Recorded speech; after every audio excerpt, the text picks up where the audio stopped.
I wanted to talk about the legitimacy of Charlie Kirk's veneration into martyrdom and to martyrhood. There seems to be a bit of disingenuity in terms of what is a legit case of somebody being a martyr and who is he a martyr for. I'm not here to say that Charlie Kirk is not some kind of martyr. I am here to challenge whether Charlie Kirk's unfortunate and untimely assassination and demise should warrant something like that. I think it's very important for people to know the efficacy and the legitimacy of what political violence means to the average person who's interested in it. Political violence, as many people have talked about in the past, people as far left as Frantz Fanon and as far right as Hannah Arendt has talked about the importance of political violence, what it's used for. This instance of Charlie Kirk's assassination is not, to me, not really an example of political violence. Now, I cannot say that emphatically, and it can be debated, but I would say that political violence is something that you would closely associate with political martyrdom, i.e. Patrice Lumumba as somebody who is a victim of political violence, which resulted in a certain instance of martyrdom, and somebody as far right as Mussolini, who was also a victim of political violence, and in some regards is also a martyr. Now, of course, all of these things can be challenged and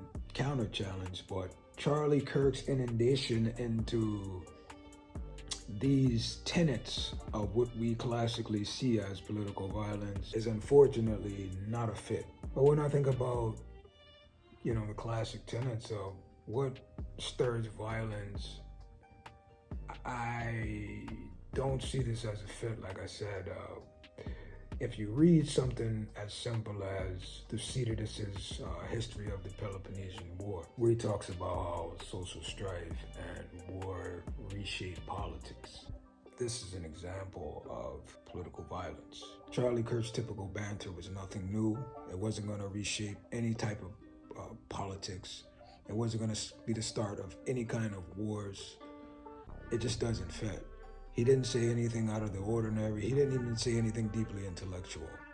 Now, we don't know enough about the suspect to claim one thing or the other, but I do know that extremism can be internalized so much so that it can make you want to kill somebody based on what they say, how popular they are, all different sorts of reasons. At its core, we're talking about personal violence, not political violence at all. And in some instances, I can see why someone could come to the conclusion that this is the result of classic bad American parenting.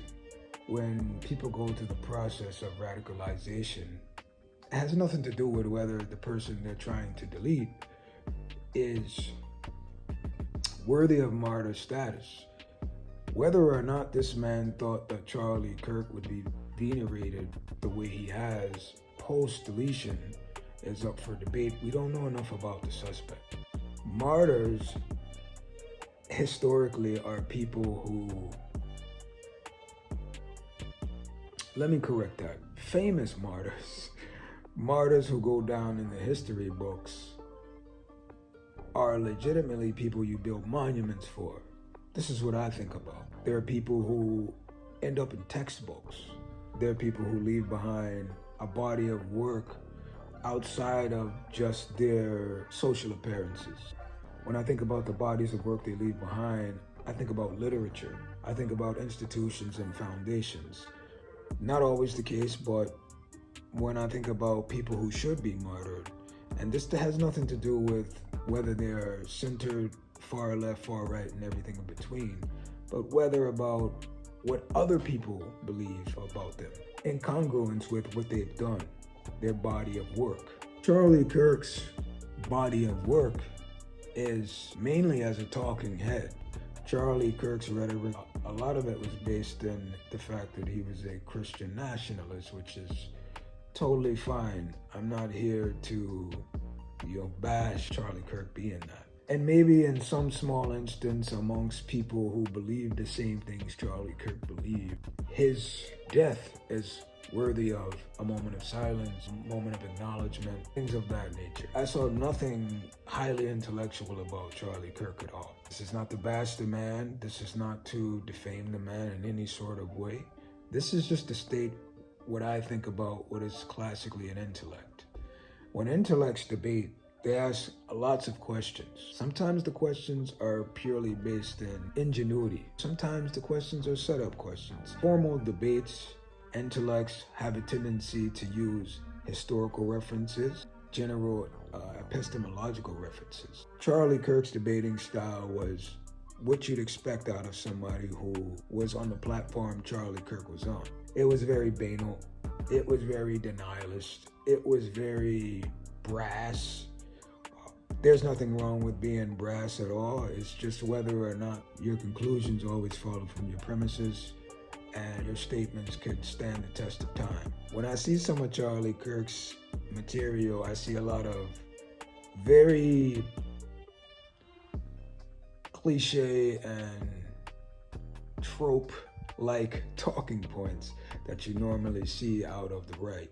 The reason why it's important to recognize what a real martyr would classically look like, what it could classically be shaped like, is because we don't want to be given that title to just anybody. Classic reference for this is Nietzsche. And the Antichrist, he comes at martyrdom with general skepticism as to why.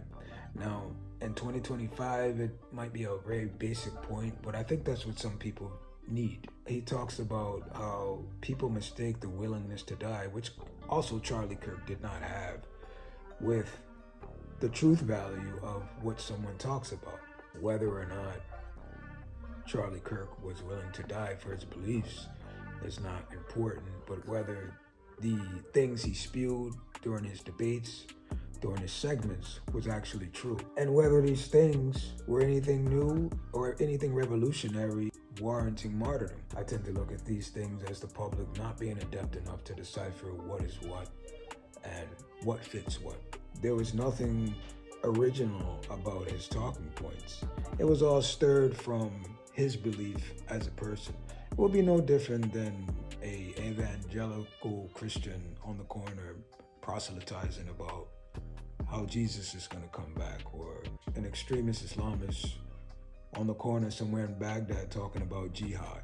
And I'm not trying to compare Charlie Kirk to any of these people. What I'm saying is everything and all things that was bantered was based on beliefs. It wasn't going to ever stir any types of war. There wasn't anything vastly new about what he was talking about.